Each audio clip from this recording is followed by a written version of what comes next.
जैन साथी जैसे कि जानते हैं अब तक कल 10 प्रश्न सॉल्व किए थे। आज उसके आगे हम सॉल्व करने हैं। आज लगभग 10 से 12 ही प्रश्न होंगे, ठीक है। कमेंट करके और इसे बताएंगे कि आपके कितने प्रश्न सही होते हैं, ठीक है। आइए आज के पहले प्रश्न को ध्यान से समझते हैं। पहला प्रश्न कहा गया है, मनुष्य का दायां और बायां नासिका वेश के द्वारा किसके द्वारा एक दूसरे से पृथक हो जाते हैं या होते हैं? नासा पट्टिका से, नासिका छिद्र से, फेफड़ा से, का व खा दोनों से। आपको ये बताना है मनुष्य का दायां और बायां नासिका वेश किसके द्वारा एक दूसरे से अलग हो जाता है? बताइए करेक्ट आंसर क्या हो जाएगा। पहला है नासा पट्टिका के द्वारा, दूसरा है नासिका छिद्र द्वारा, तीसरा है फेफड़े के द्वारा, जबकि चौथा है का और खा दोनों के द्वारा, अर्थात नासिका पट्टिका व नासिका छिद्र के द्वारा। बताइए 11 का करेक्ट आंसर क्या हो जाएगा। अगर 11 के करेक्ट आंसर की बात करें तो नासिका छिद्र द्वारा किसके द्वारा अलग होता है? 1 मिनट, सॉरी, नासिका पट्टिका के द्वारा जो है अलग होता है, ठीक है। कैसे? ये ऐसे रहेगा, नासिका छिद्र हैं दोनों, ठीक है। दोनों ही क्या होते हैं, जो नासिका वेश में होते हैं उनको एक नासिका पट्टिका ही होती है जो उन दोनों को क्या करती है, अलग करती है, यानी इसको इधर कर देती है और इसे इधर, मतलब दाएं वाले को दाएं साइड, बाएं वाले को बाएं साइड, ठीक है। अगला प्रश्न देखते हैं। अगला प्रश्न है आपके लिए मोस्ट इम्पॉर्टेंट प्रश्न चल रहे हैं, ध्यान दीजिएगा। श्वसन एक किस प्रकार की क्रिया है? आपको बताना है जो श्वसन है वह किस प्रकार की क्रिया है। अपचयी है, उपचयन है, संचयन है या फिर विस्थापन है? 12 का करेक्ट आंसर क्या हो जाएगा।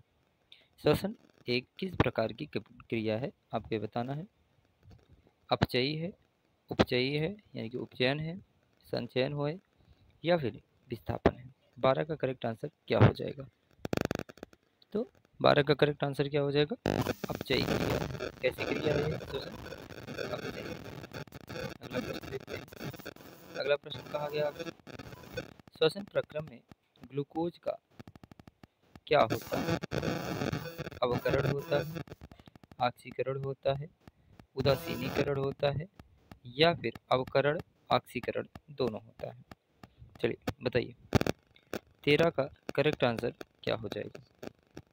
श्वसन प्रक्रम में ग्लूकोज का क्या होता है, बताइए 13 का करेक्ट आंसर क्या हो जाएगा। अगर हम श्वसन प्रक्रिया में बात करें ग्लूकोज की तो ये इसका जो है ऑक्सीकरण हो जाता है। क्या हो जाता है? ऑक्सीकरण हो जाता है, ठीक है। अगला प्रश्न देखते हैं। अगला प्रश्न कहा गया है श्वसन के ऑक्सीकरण की क्रिया किसमें संपन्न होती है? श्वसन की ऑक्सीकरण की प्रक्रिया है यह किसमें संपन्न होती है? कोशिका में संपन्न होती है, हरित लवक में संपन्न होती है, माइटोकॉन्ड्रिया में संपन्न होती है या फिर केंद्रक में संपन्न होती है। 14 का करेक्ट आंसर क्या हो जाएगा, बता भाई। 14 का करेक्ट आंसर क्या हो जाएगा। तो ऑप्शन नंबर सी करेक्ट हो जाएगा, माइटोकॉन्ड्रिया में संपन्न होती है। किस में होती है? माइटोकॉन्ड्रिया में संपन्न होती है। अगला प्रश्न देखते हैं।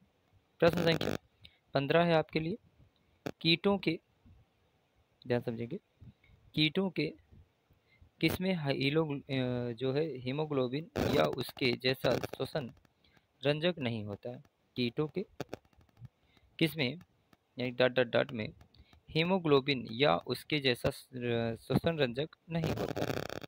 रक्त में, लसिका में, लाल रक्त में, प्लेटलेट्स में। बताइए 15 का करेक्ट आंसर क्या हो जाएगा? बता भाई।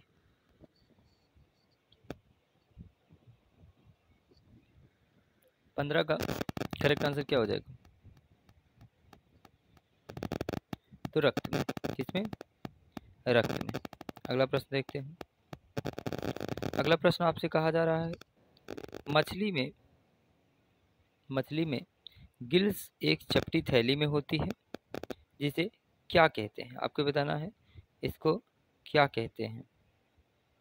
क्या कहते हैं?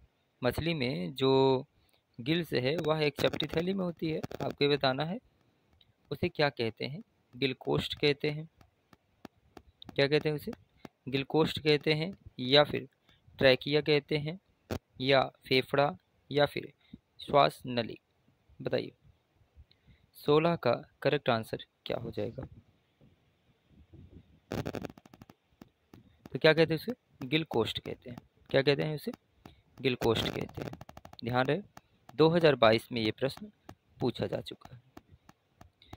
ठीक है, अगला प्रश्न देखते हैं। अगला प्रश्न कहा गया आपसे तिलचट्टा में कितने जोड़े श्वसन ग्रंथ पाए जाते हैं? जो तिलचट्टा है उसमें कितने श्वसन जो है रंध्र पाए जाते हैं आप जोड़े में, उसको आपको बताना है। यहाँ पे 2 पाए जाते हैं, 8, 10 या फिर 6। 17 का करेक्ट आंसर क्या हो जाएगा? बताओ भाई। तो कितने पाए जाते हैं? 10। कितने? 10। अगला प्रश्न देखते हैं। अगला प्रश्न है मछली का श्वसन अंग क्या है? मछली का श्वसन अंग क्या है? गिलकोस्ट है, ट्रैकिया है, फेफड़ा है, या फिर श्वास नली है। 18 का करेक्ट आंसर क्या हो जाएगा? अगर हम बात करें मछली के श्वसन अंग की, तो जो मछली का श्वसन अंग है वह होता है गिलकोस्ट। क्या हो जाता है? गिलकोस्ट हो जाता है। यानी 18 का option number A correct answer हो जाएगा। अगला प्रश्न देखते हैं। अगला प्रश्न है तिलचट्टा का श्वसन अंग है, गिलकोस्ट है, ट्रैकिया है, फेफड़ा है, श्वास नली है। बता भाई 19 का करेक्ट आंसर क्या हो जाएगा? तिलचट्टा की अगर बात करें तो इसमें जो प्रमुख अंग होता है वो क्या होता है? ट्रैकिया होता है। अच्छा, आपसे हम पूछते हैं मनुष्य का कमेंट करके अवश्य बताइएगा कि जो मनुष्य है उसका श्वसन अंग क्या होता है? गिलकोस्ट होता है, ट्रैकिया होता है, फेफड़ा होता है, या फिर श्वसन नली होता है। बताना आपको है। ये आपके लिए आज का होमवर्क है। क्या कि तिलचट्टा का श्वसन अंग जिस तरीके से इसने कहा उसी तरीके से हम आपसे पूछ रहे हैं, बताइए मनुष्य का जो श्वसन अंग है वह क्या है? चारों में करेक्ट ऑप्शन कौन हो जाएगा? कमेंट करना ना भूलें। आइए अगला प्रश्न देखते हैं। मनुष्य का श्वसन अंग क्या है? देखिए आपके लिए होमवर्क दिए हैं।